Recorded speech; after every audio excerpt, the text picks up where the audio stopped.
देखा तू हमरा से मिले ना आव, काहे से कि हमने के प्यार के बाबूजी कचार के रख देले बड़े।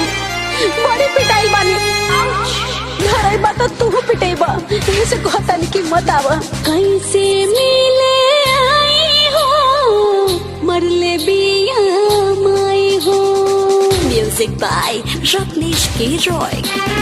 कैसे मिले आई हो, मरले बिया माई हो। कैसे मिले आई हो, मरले बिया माई हो।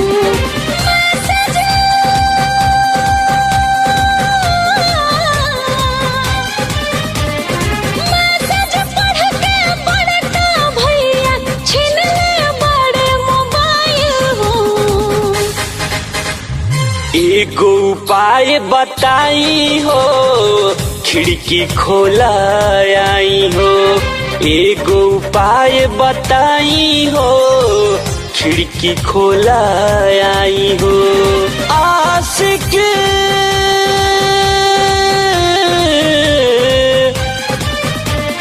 आशिक होई तो हर हम न प्यार करे में डराइब हो।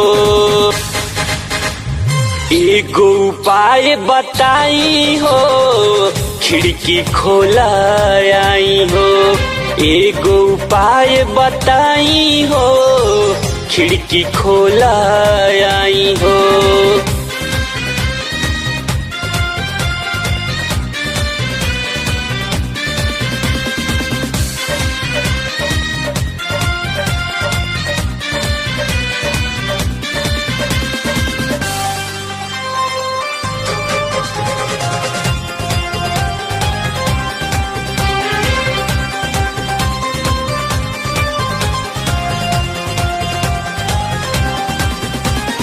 बाबूजी कहता रे हमरा, फूल में दाग लगाई हो। चल देले बा प्यार के गाड़ी, अब न केहू से रुकाई हो।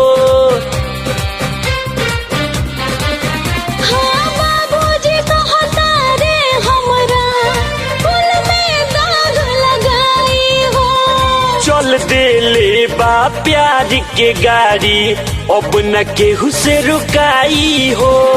पहरा ऐसन पड़ल बाटे, पहरा ऐसन पड़ल बाटे, प्यार पे कितना बताई हो। एगो उपाय बताई हो, खिड़की खोला आई हो। एगो उपाय बताई हो, खिड़की खोला आई हो।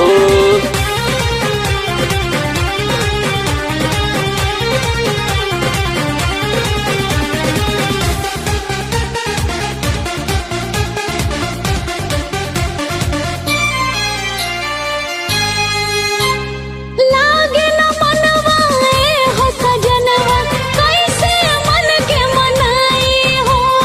तहरा बिन हम जी नहीं पाइब, करी ना बेवफाई हो। लागे न मनवा ए हो सजनवा, कैसे मन के मनाई हो। तहरा बिन हम जी नहीं पाइब, करी ना बेवफाई हो। सजना हम ता सह नहीं पाइब, सजना हम ता सह नहीं पाइब, एक पल के जुदाई हो। एगो उपाय बताई हो, खिड़की खोला आई हो। एगो उपाय बताई हो, खिड़की खोला आई हो।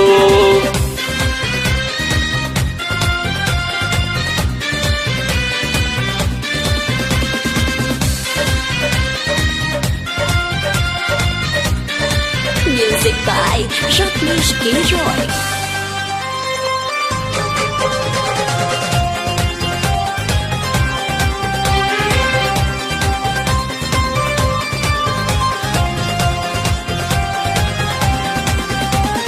खुशबू तुम कहेली अरविंद, रिस्क ना उठा दिल से ओ दिल जानी हमके ना हटावा हो। खुशबू तम कहेली अरविंद रिस्क ना उठावा हो। अपना दिल से ओ दिल जानी हमके ना हटावा हो। पावन भोला हंस गाँव टोला, पावन भोला हंस गाँव टोला, दुखवा न सहले सहाई हो। एगो उपाय बताई हो, खिड़की खोला आई हो। एगो उपाय बताई हो, खिड़की खोला आई हो। यारा यारा मैसेज पढ़ के बड़का भैया छीन ले बड़े मोबाइल हो। एगो उपाय बताई हो, खिड़की खोला आई हो। कैसे मिले आई हो, मरले बिया माई हो। Bollywood studio Rajiv Nagar.